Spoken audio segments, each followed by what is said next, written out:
What is up, guys? Welcome to GameZone. This is your battleground for games, all things games. This is, if you will, the Ready Player One of debate.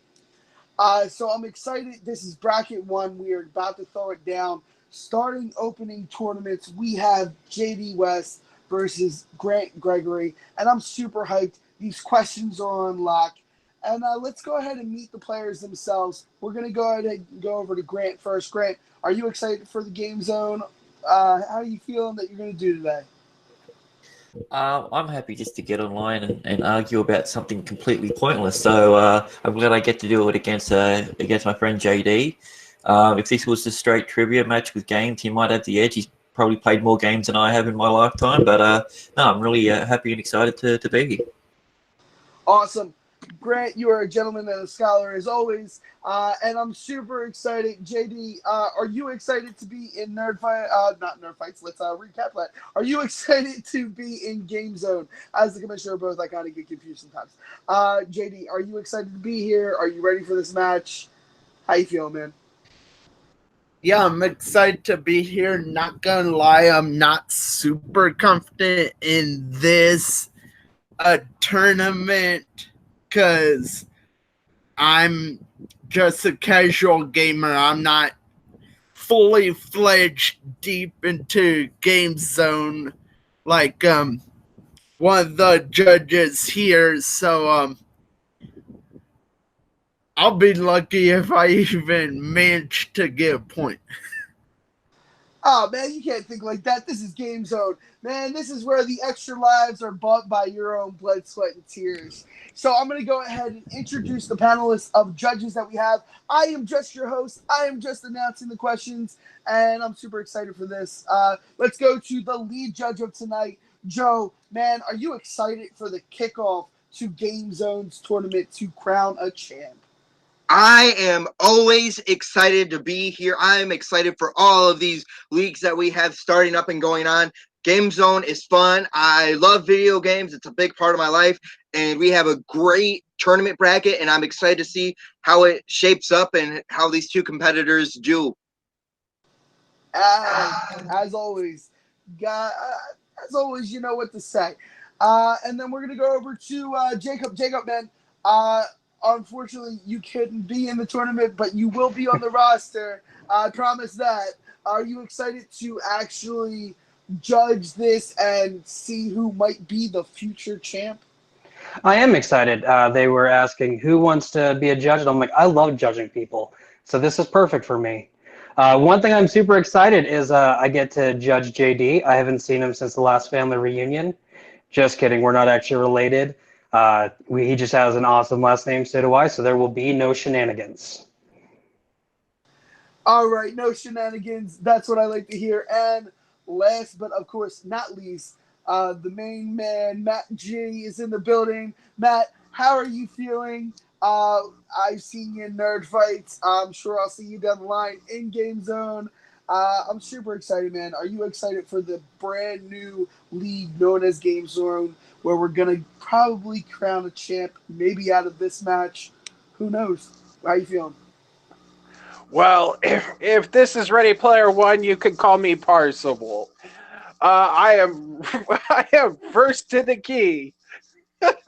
No, I'm excited. I love games. I grew up playing games. I play games with my kid now. Yeah, these two competitors are gonna bring it, and just like Parsible, I'm first to the key, first to the egg. All right, I like the reference. I like the reference. I'm probably one of the only people here that do like the reference. So we're gonna break it down real quick. We have four main rounds. It goes 90-second opener, 5-minute debate, 60-second closer. Uh, in that time frame, we will decide a winner. It's the first of three. If it's 3-0, it's a KO. If it's 2-2, it's going to speed round. We'll discuss the speed round later. And if it's a 3-1, it's a win. So what we do have is we have what's called the extra life. The extra life in other leagues, it's called the 1 minute extension, but we decided to game it up here and call it the extra life. You will get a 1 minute extension on either opening and closing. You only get one of them. Sorry, no extra quarters here. And then the next rule is the timeout rule and others, but we're calling it the pause button. If the pause button gets called up, it's because the two competitors are over talking each other and we can't hear them. If it takes me 10 seconds to wrangle you in, that's when your 10 seconds starts. The clock will continue the entire time. You will take a 10-second timeout, and neither competitor will be able to say a word, but the clock will still go. So if it takes me 10 minutes to get you wrangled in, or 10 seconds to get you wrangled in, that's a total of 20 seconds you lost. So try and keep it civil, try to keep it above the belts. For my judges, we're keeping this to 20 to 30 seconds. Tell me who you're giving the point to, and go ahead and give me a brief reason why. But you know what? Let's do it right now. Let's get down to it. We have these categories that we picked out, and we're excited for them. First category on the table is RPG. And guys, the question is, and we're going to you first, Grant, most iconic summoning from Final Fantasy. All right, guys. So when you think of something iconic, it's something that transcends time and everything. And I chose something that was badass, but also at the same time quite beautiful. We're talking about Bahamut, or Bahamut, if you want to be a little bit more specific, from Final Fantasy X. The summoning from this, when you first see it, is one of the only few moments in games where it legitimately takes your breath away, because Bahamut has been around in other games, but not only was it in this one, it was the best, most, especially at the time, most realistic, scary, but beautiful thing that you'll have ever seen. All right, love it. Grant kept it short and sweet. JD, coming to you next. Who is the most iconic summoning from Final Fantasy? In my opinion, to make something iconic, it has to be a known past its game plus known for a certain ability. That's why I also chose Bahamut, but its superior form, Bahamut Zero from Final Fantasy VII. Now, while my competitor failed to mention his opener, which Bahamut he was talking about, Bahamut Zero is stronger than the form of Bahamut in its original form, and has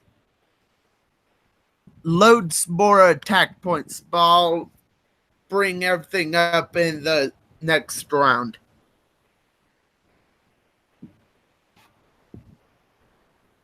All right, short and sweet to the point. Love it, guys. You have 5 minutes on the board. Make sure that your judges can hear what you're saying. Let's go. Tell us which Bahamut is better, Final Fantasy X or Final Fantasy VII. 5 minutes on the board when you guys start talking.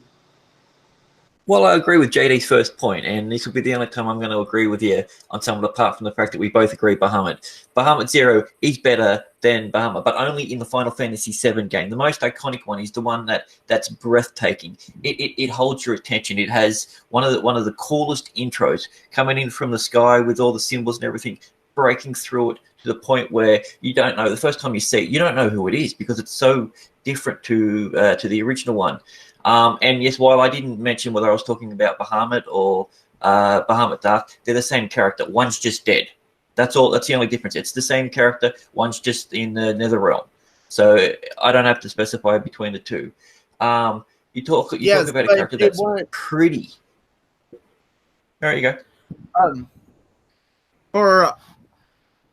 To establish iconic, you think of one moment in particular, and the main moment that makes my version of Bahamut more iconic than yours is when he is introduced as a summon.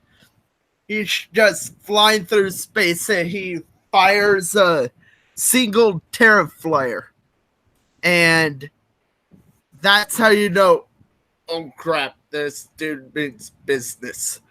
I mean, if you want to talk about one iconic thing to do it, the wedding there. He comes up, he's there, he's in chain. It's scary, but at the same time, it's beautiful.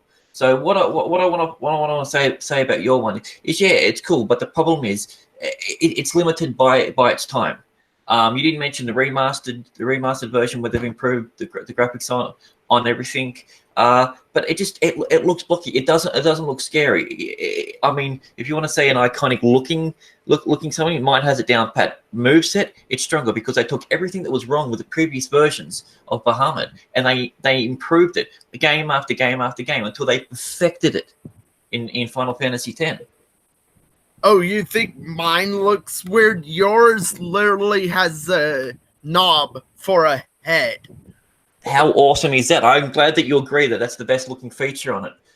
Going straight for it. It shows the strength of it. Yeah, sure, it might be a little bit phallic, but that's that creature.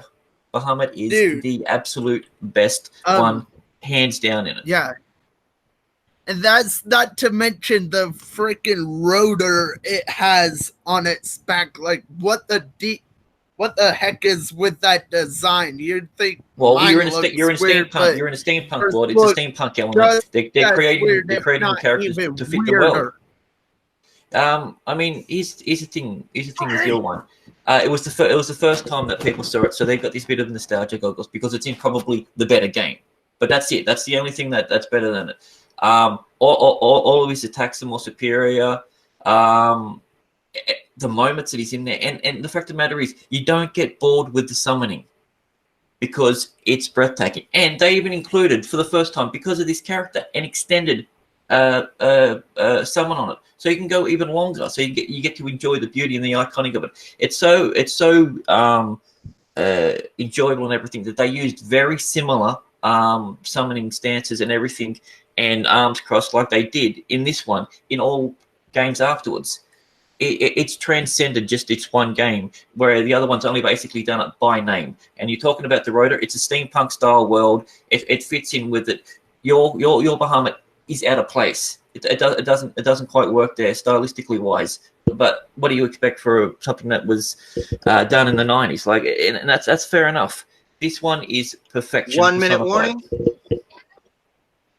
Well, if Bahamut Zero is one of, if not the final summon that a player could get, and it is a pretty rad summon for being the last one you could get. I mean, it has, even from level 2, not even talking about mastering, level 2, it's 35,000 attack points. Yeah, and this one Bahamut can go up to 1 million. So, I mean, if you want to go base purely on that, you go, sorry, not 1 million, it can go up to 999999. It can't go to 1 million. I don't want to get in fact wrong with that.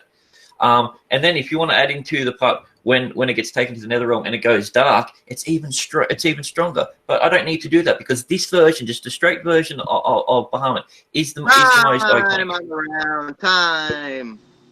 Woo! I do not feel envious of the judges. All right, we're gonna go over to Grant. Grant, you got 60 seconds on the clock when you start talking. Tell us why Bahamut from Final Fantasy X is more iconic than Bahamut Zero from Final Fantasy VII. The reason why this is the most iconic one from this is because it's the most iconic one in the game.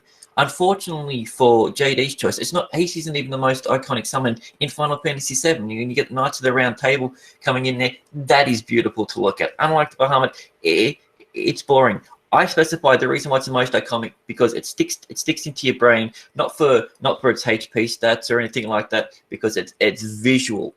It sits there. He's badass, but beautiful. Huge wings and everything. Like, it doesn't make a difference whether his power level is extreme or not. Standing there with his arms crossed, looking scary, but looking classy. That's why he's the most iconic. Oh man, Grant keeping it classy like Bahamut. JD, let's go over to you. Tell us why Bahamut Zero is more iconic than Bahamut from Final Fantasy X. The reason I think Bahamut Zero is more powerful or more iconic than Bahamut from Final Fantasy VII is because even from his entrance, you know this is a character that shouldn't be messed with. When the player summons him, he's flying through space and fires off a single terror flame, and a terror flare could do major damage. So iconic is something you could remember for a certain scene as well as a badass summon. All right, JD kept it short and sweet. I'm going to go over to the judges. Joe, do me a favor. You're the lead judge. You decide how the judges decide things tonight. I'm here to observe and just keep track of the points. So the ball's in your court. All right. So I think because I don't want to be the first person with words out of my mouth, I'm going to go to Jacob first with his thoughts on this round. Let him be the first one to make sense of this. What's up? What's down? What's left? What's right? Jacob, your thoughts. I mean, that was a pretty good argument. I'm definitely I'm not super familiar with Final Fantasy, but they did paint a pretty good picture. I heard a lot of how Bahamut Zero was better, but I heard a lot more how about normal Bahamut from Final Fantasy X was more memorable, more iconic. So I'm gonna give my point to Grant.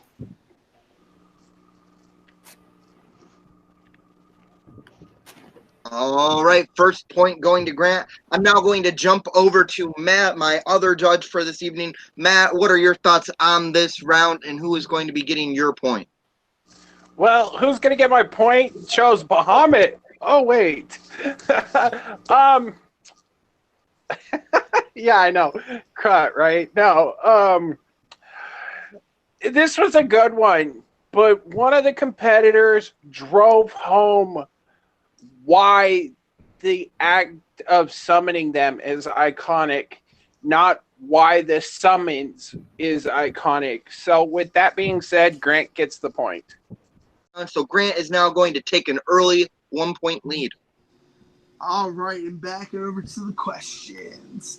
All right, Grant, JD, this question goes to you first. In the category of fighters, who is the cheapest character to use in Street Fighter?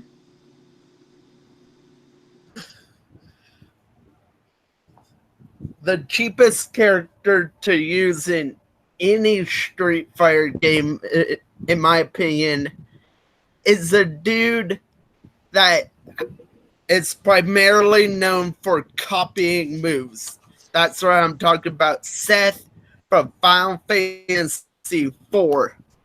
This dude barely has any moves of his own, and all he is known for is copying other people's moves. And even when he attacks, the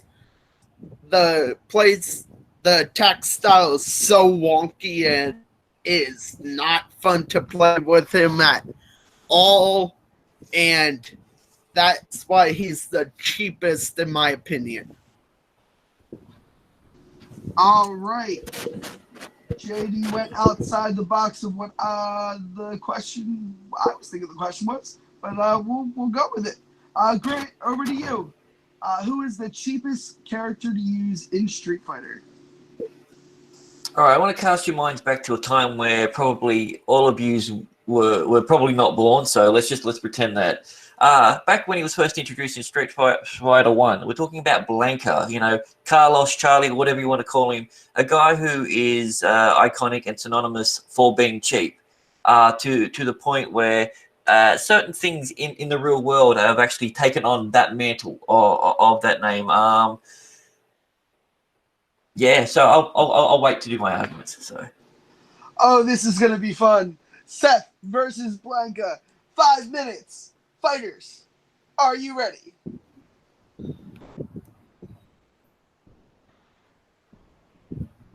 I'll let you go first, JD.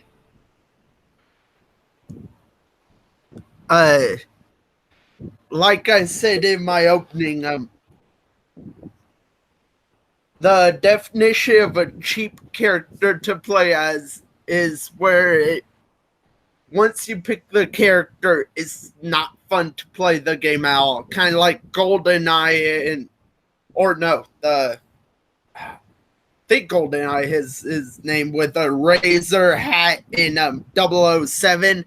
Once you pick that character, it's no longer fun to play that game anymore. That's why I chose Seth, because his attack style is all kinds of messed up.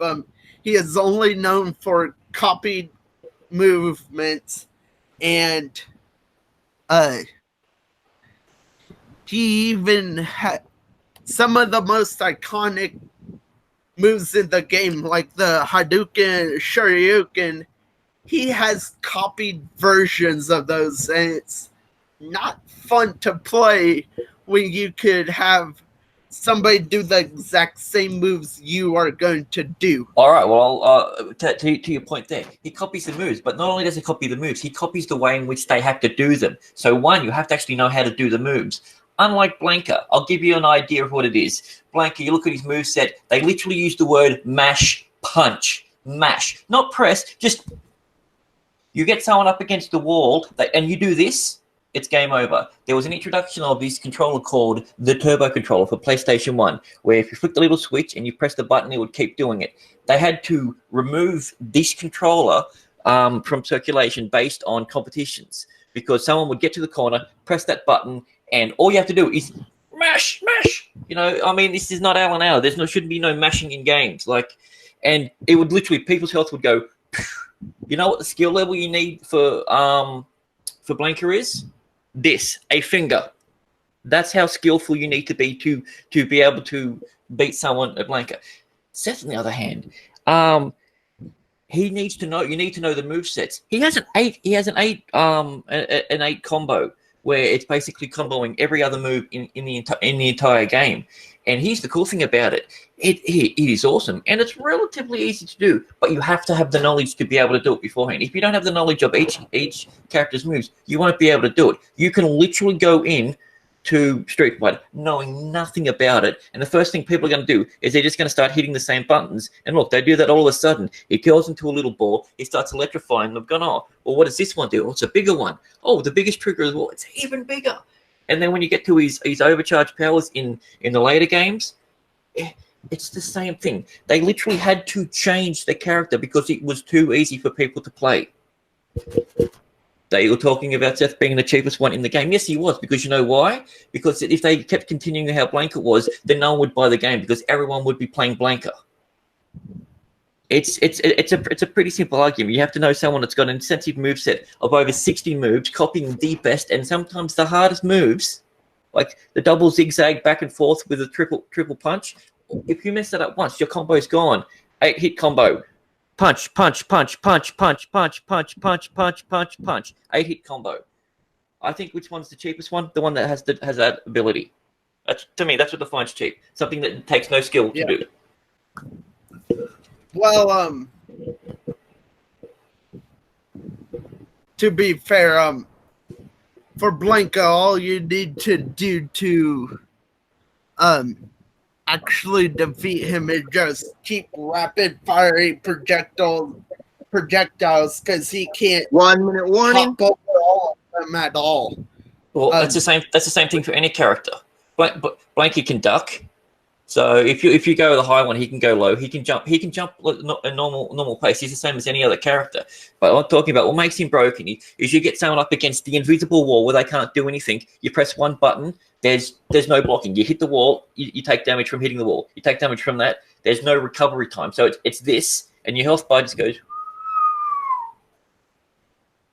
Where every other character in 4 is balanced, including Seth. He's slower. He has all the movesets. He's a little bit stronger, but he's slower. They even it out. With Blanka, up until the third game, he was just the most broken character. He had the second longest kick to douse him. He had the strong, especially if you got the powerful triple punch off, like the punch. That one, it chunks your health like that straight off the bat, and it just goes do. Game over. It's cheap because here's the thing. All right. All right. Woo! Someone is passionate about getting beat with Blanca a bunch of times. So we're gonna go over to JD. JD, your 60-second close. Tell us why Seth is the cheapest character over Blanca. The reason Seth is cheaper than Blanca is because with time you can figure out how to beat Blanca. But with Seth, no matter what move you do, this dude could copy it, and it's infuriating when you can't figure out a single way to beat him despite um doing all the attacks that you know. This dude could counter any of them. It's no fun play against him. All right. And we're gonna go to Grant. Grant, tell us why Blanca is cheaper than Seth. Well, back to JD's point, he was talking about how he can copy any moves. Being able to copy moves doesn't make you a good character or anything. That's just one of your abilities. Everyone has projectiles. Everyone has uppercuts. He's just ones look and sound the same as other ones. That's kind of irrelevant. Back to your very first point, you said Seth is the strongest. He's the most cheapest one in any Street Fighter game. Not in 1, not in 2, not in 3. He's not even in it. Wait, 4? Oh, 4, yeah, okay. You got it. Maybe in 4 he's a bit cheap, but he's still not the cheapest in that one because you still got Blanca with the same exact attack.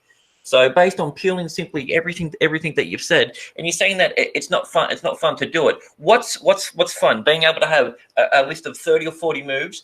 No one can remember a single other attack from Blanca. That's how cheap he is because everyone remembers mash, mash, mash. All right. Grant, keeping it short and sweet. And that is my time. So I'm going to go ahead and pass it over to my lead judge again. And Joe, find me out who's getting this point. Well, I'm not going to be speaking first on this one either because I don't really know that much about fighting games. So I will be going over to Matt for this one. Matt, make some sense of this for me. I gotta start off. I'm gonna say that Grant's getting my point because he brought up something that JD tried to bring at him, that Seth copies other people's moves, but somebody came in the room. What Grant said to counter that is you have to know the moves for them to work. So, and with Blanca, it's mash, mash, mash, mash, mash, mash, mash. So, Grant kind of countered everything that was said against him. All right, first point going to Grant. I will speak up on this one because I do know a little bit about some fighting games, and Grant was able to bring up a lot about how cheap Blanca was with just being able to mash the attacks. And when you think about cheap, that's what I think when people talk about cheap fighting games is, oh, it's just really not. And with JD, he brought up a character who, he really copies. It's very frustrating to play against, is what JD's argument was. But Grant just brought up how it was really cheap to use, very easy to use, very mash spam, just get in the corner, take all that damage. So Grant's going to get that point. So Grant will get the overall point on this round. We're going to what possibly could be the final question of the match. JD, I know you got it in you, man. Grant, you have already showed us your gusto, but we're going to the category of shooter. And in this shooter question, well, let's see how far you guys can take it. Grant, we're going to you. Best weapon used in the Halo series. Grant, you got 90 seconds on the clock when you start talking. All right. Well, the best weapon to use in the Halo series is one that embodies the spirits of a Spartan. You know, we're talking about someone who is the baddest people in the galaxy. They're strong. They can take on anything. They can take on hordes and hordes and hordes of disgusting alien bug type creatures. So talking about the laser sword, the blade. Um, it is the best weapon because of one reason and one reason only. It is the funnest and the most satisfying to get a kill. If you can get a kill with the blade on something that you shouldn't even be able to get close to, yeah, let's just say you've earned the right to call yourself a Spartan.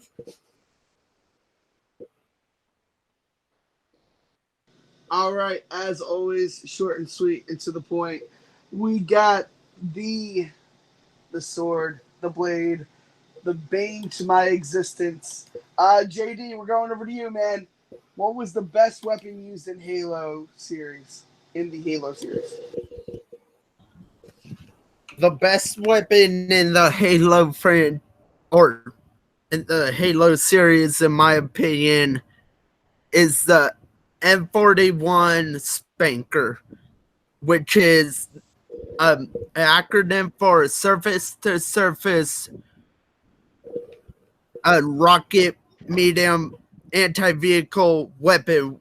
And this gun is really powerful, and it's the best weapon to use in the game because you have multiple variations of it that you could fire high explosive missiles with just from a standing position, and it's so much fun. I'll get more into why his is not that good in my opinion in the next round. All right, so we got the energy sword versus M41 Spanker. I don't know, guys. You tell me which is the best weapon used in Halo. 5 minutes on the clock when you're ready. All right, so the energy sword is the best weapon in Halo, like I said, because it's satisfying. You're talking about a weapon that you go for and you lob explosives at them. The skill level on that is pretty low. You might think it's fun, and I think that's purely just because you don't have the skill to go up and you use the sword. You're talking about a one that has variations. No, the reason why it has variations is not because it's so good. It was because it was overpowered. It was boring, and people didn't like it. It's the reason why they limited it in the game. And the fact of the matter is, they even took out the whole anti-ground thing, and they just made it basically an anti-air one in the later games.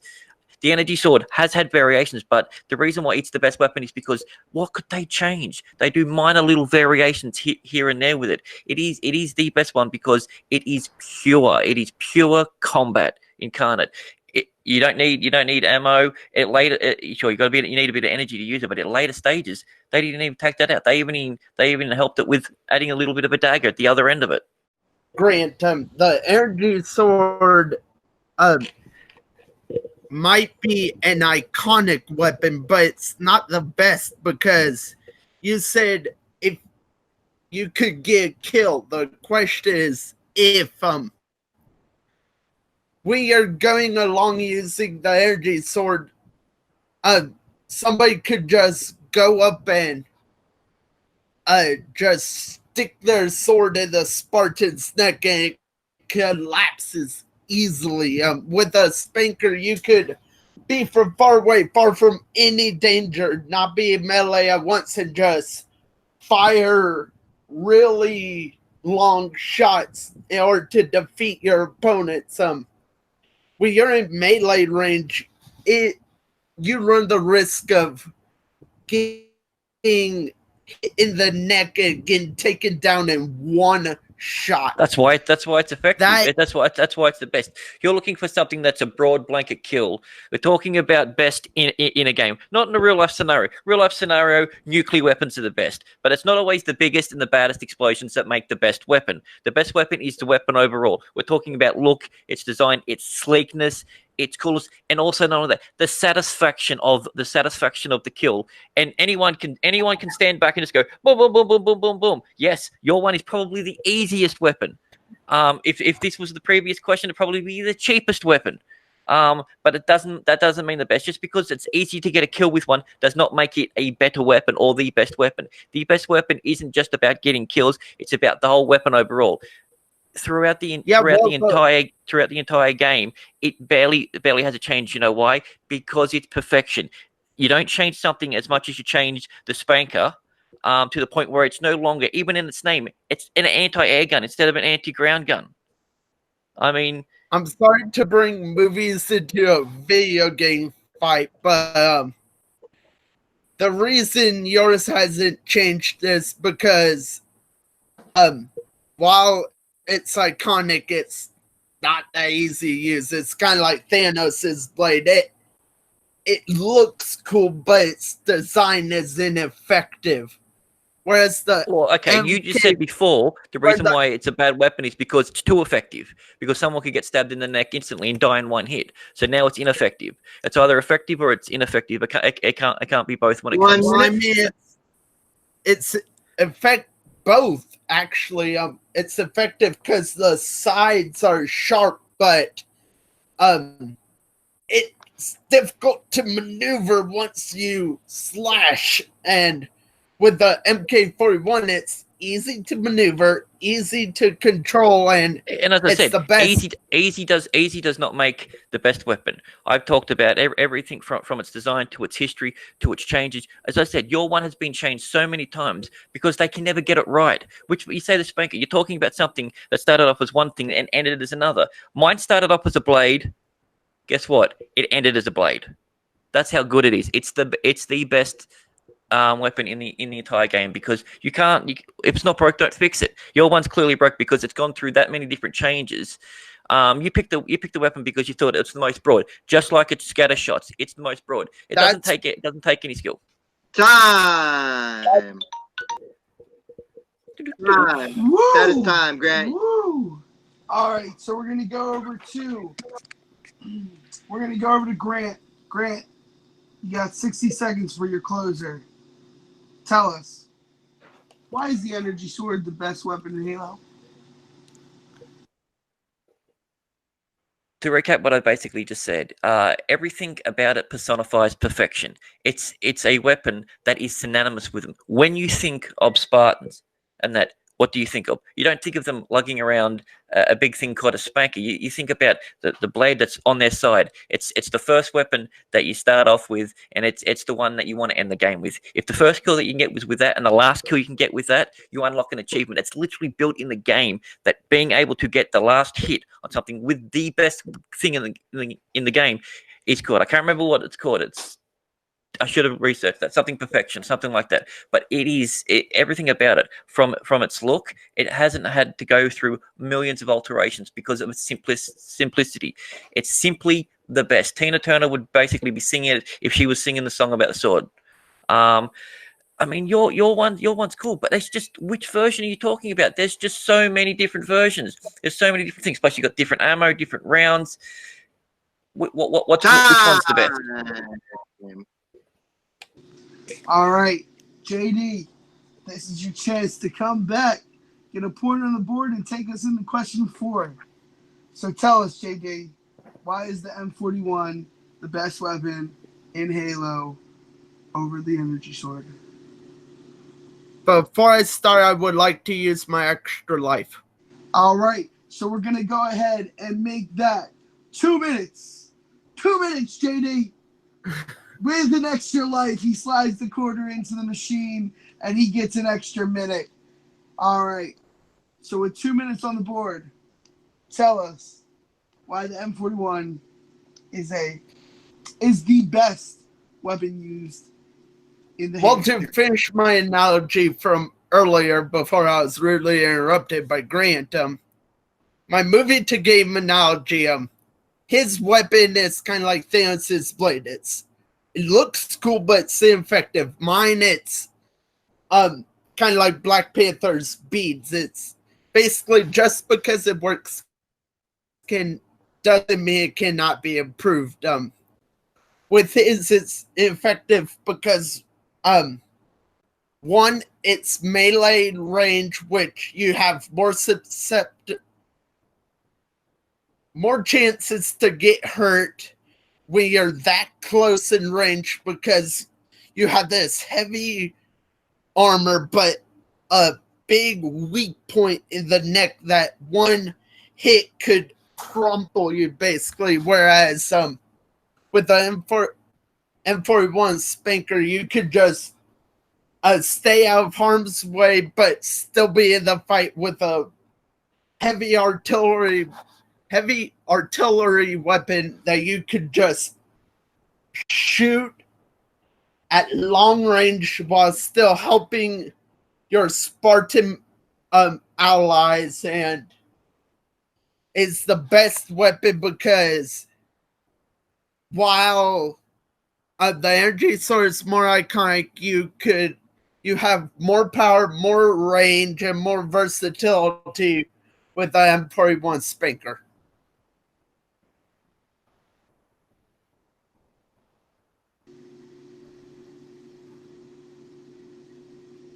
You conceding the rest of your time?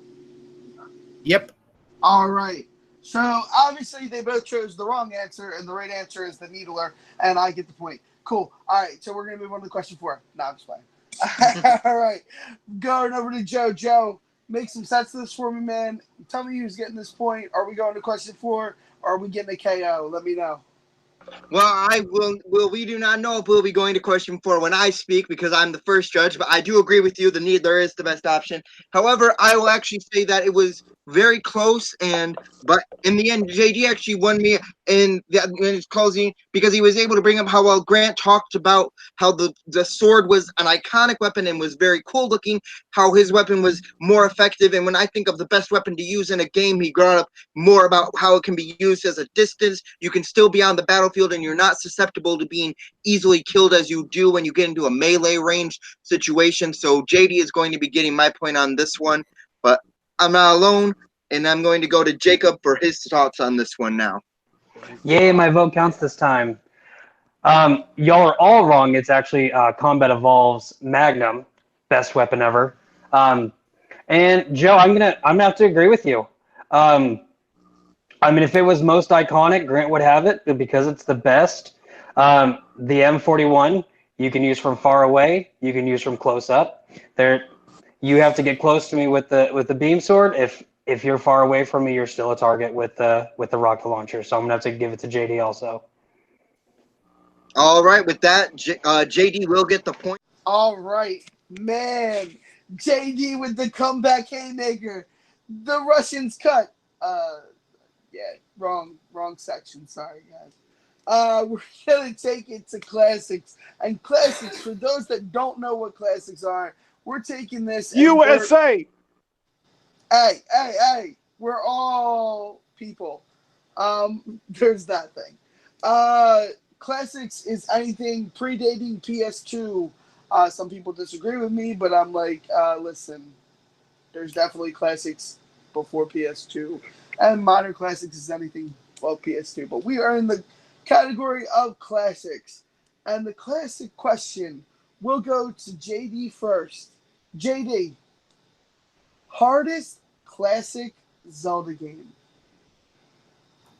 Okay, the hardest classic Zelda game, in my opinion, is the original Legend of Zelda game from 1986.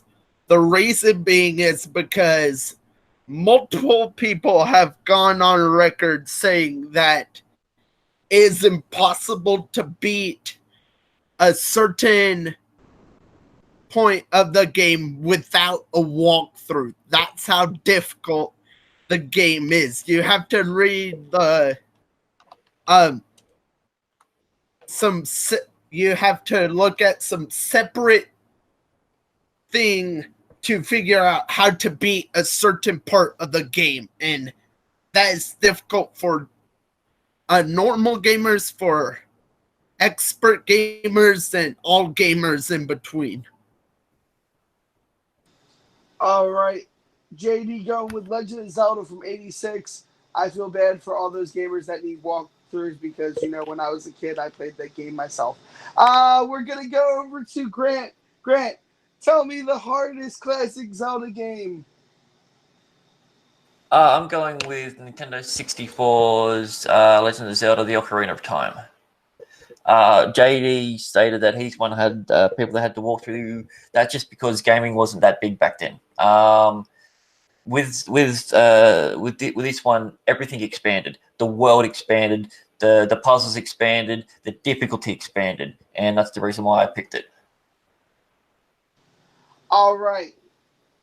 Hardest classic Zelda game. We got Legend of Zelda 86 and Ocarina of Time. Guys, this is going to be a battle. This is either going to take us into the speed round or end the match here. You guys decide. 5 minutes on the board. Debate it out.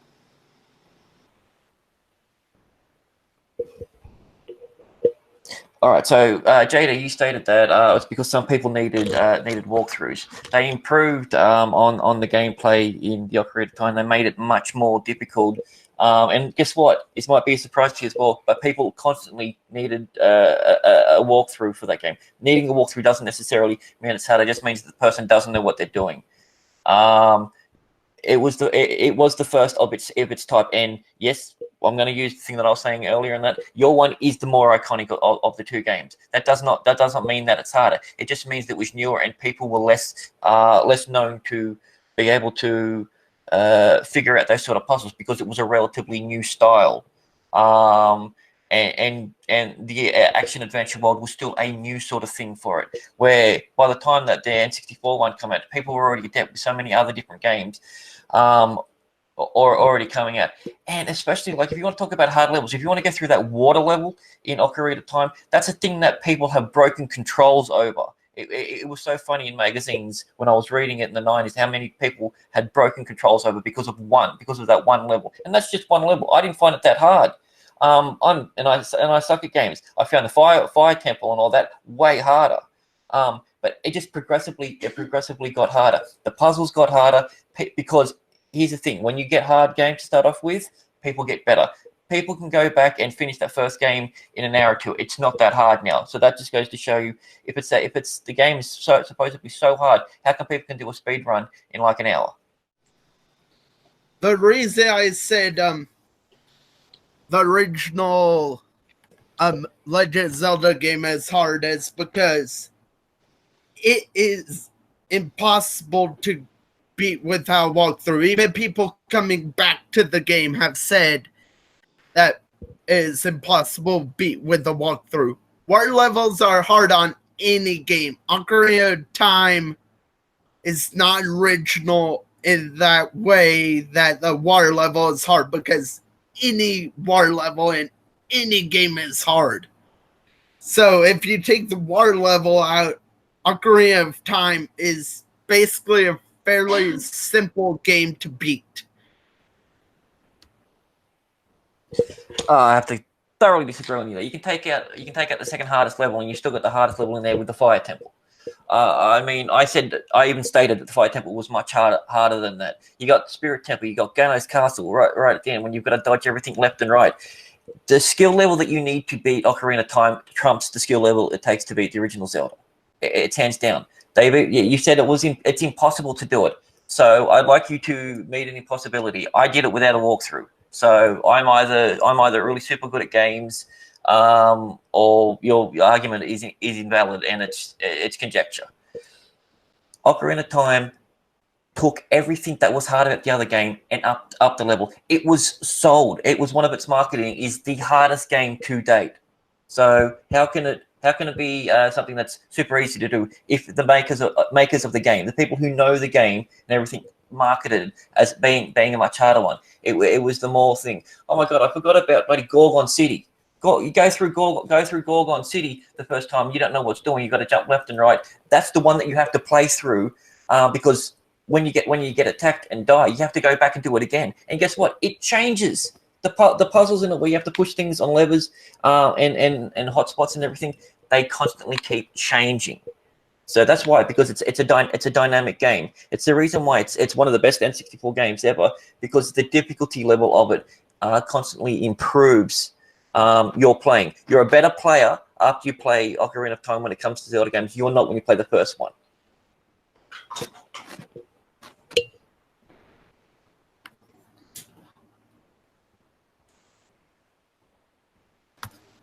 Yes, but just because the creators say something is a certain way doesn't mean it actually is. There have been multiple instances where the creators are wrong about the game.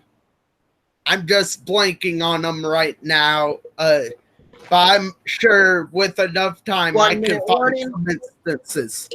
Well, I mean, hey, I said the creator said it was hard. You just said a bunch of people said it was impossible. You didn't give any names. You didn't give any dates. You didn't give anything. I'm saying the things. I talked about them, the marketing team. It is a much harder game.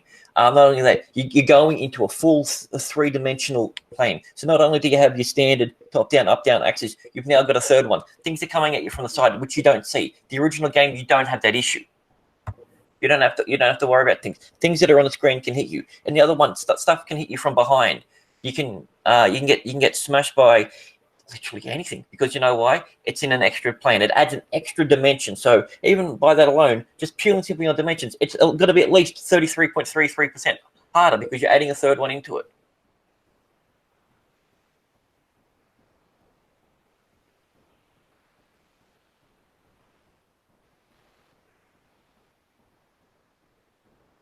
Time. All right. Yeah, we're gonna go to JD. JD, 60 seconds. Tell us why 86 Legend of Zelda is harder.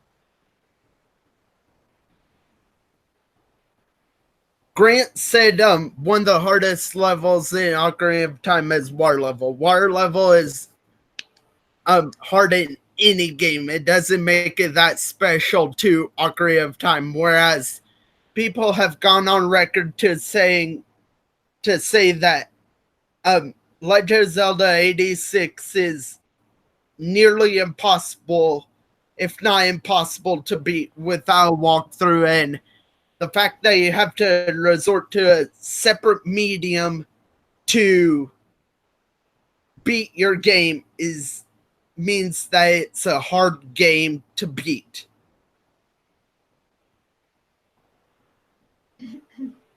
Are you conceding the rest of your time? Yep.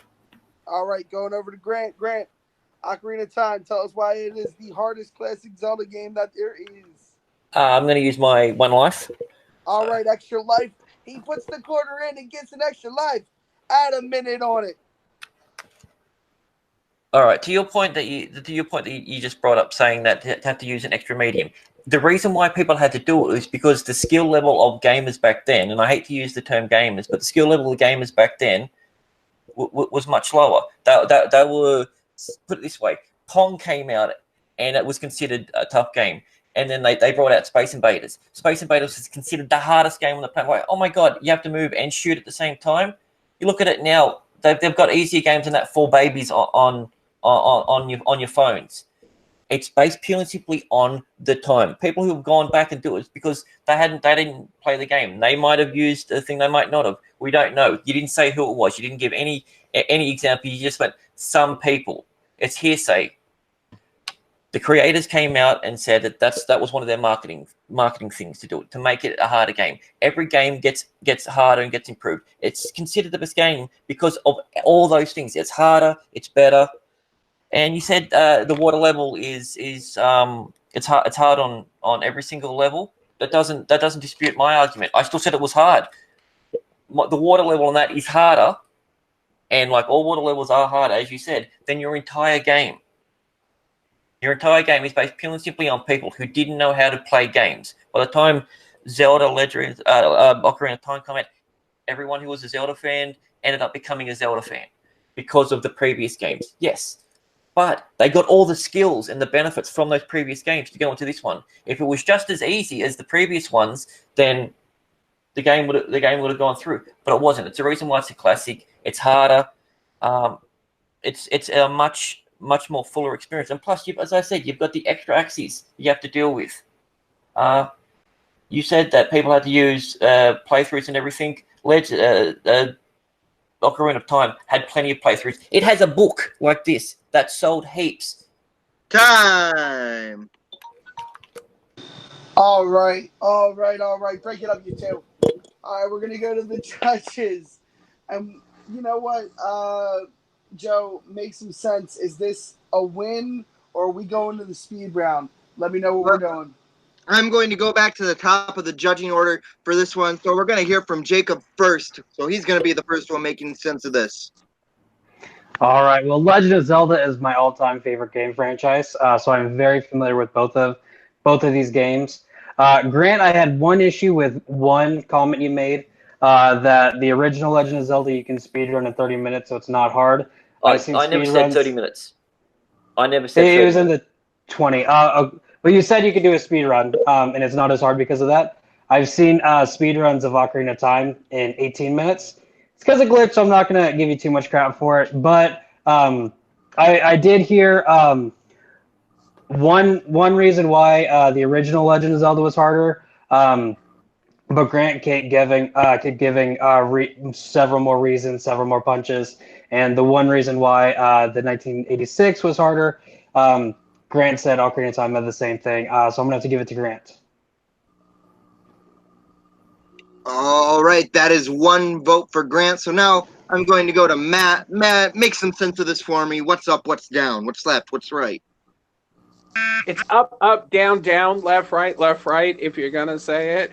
Oh, no, but on the seriousness, this was a great back and forth. I too love the Legend of Zelda game. When I was bought my my in '64 when I was a kid, one of the first two games that was bought for me was the Ocarina of Time, and this was a back and forth. But there was one thing that was said that really stuck with me. They were both talking about walkthroughs, and Grant brought up the fact that gaming wasn't as predominant back then as it was now. So, and unfortunately, JD really didn't have much of a comeback for that. And with that being said, Grant, this match is yours. That is true. Grant does get the point, so he does take the match. All right, guys, and your winner with a 3-1 victory, all done in the main round. Grant, I'll be back to you in 1 second. I'm gonna go over to JD first. JD, how are you feeling about this performance? Man, I'm telling you, round 3, you kicked butt. How you feeling?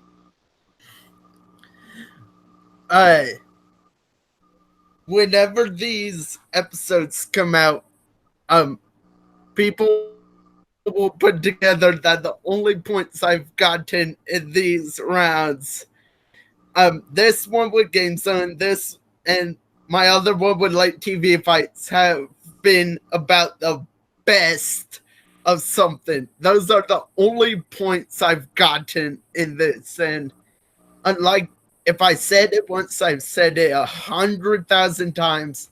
I'm the Josh McCouga and Mike Carlson of these debates. I just come to have fun. If I get points, great. If not, that's fine also. All right, I appreciate you being here, JD. Grant, how do you feel about moving on and possibly becoming the Game Zone champ? Well, one step at a time. I've got other people to play through. I'm never going to look past an opponent. I didn't look past JD. I don't even know who's in the next bracket. So, yeah, no, it was fun. JD brought it round 3. I knew I'd have a hard time, and I knew he got me at the end of that round. He said, "But the weapon's just more versatile." And I went, "Shit, that's probably going to get him for him." Yep. I was kind of hoping he wasn't going to use the V word. But yeah, it was enough to do it. And yeah, I deliberately picked that weapon because of one particular reason. I've never played Halo. I don't know really anything. I couldn't even remember what the freaking alien creatures were. I just called them alien bug creatures. So the Horde or the Scourge or something. I don't remember. But I've seen the posters and he's got the sword in his hand, so that's why I went with that. But yeah, the only thing I knew about the Spanker one and He's one was because a friend of mine said, "Oh, they changed it," and he was upset about it. That's what I based my argument on. But all the respect to JD, he's a hell of a competitor and a great guy. On top of that, so no, I look forward to seeing whoever I play in the next round again. And I was happy it was just me and JD kicking this thing off. The inaugural match. It was pretty cool. Yeah, I'm excited. I'm excited for everybody to see these matches. I'm excited for the rest of the matches that are going to be coming out. I'm going to go over to my lead judge, Joe. How are you feeling, man? How are you feeling about the match? I am feeling great about this match. This was a hell of a match. Two great competitors who both show that they enjoy video games a lot, and that's what we like to see, is just people geeking out about things they enjoy. Makes me happy to be a part of this league, makes me happy to be a part of this community, and I'm just, as I always say, I'm just excited to be here. All right. Jacob, how you feeling? How you feeling about the match? Are you excited to get in here yourself? Yeah, I cannot wait for my time to have this. The ongoing joke was that I was going to fall asleep during all the arguments because I've been running around 24/7 for the past couple weeks. And while yes, I'm tired, this was such a great match. Like, I was entertained the entire time. Very intrigued. I could not fall asleep. It was a very good match. All right. And Matt G, how you feeling, man? Well, this time I am absolutely not first to the key. That definitely goes to these two. What a match. And the fact that one of the competitors hadn't even played a game in this franchise kind of goes back to something that I heard from Cody Newberry. It's 50% or 75% knowledge and 25% bullshit. Well, guess what? You both definitely know at least the 25%. So, what a great match. JD, as always, keep your head up.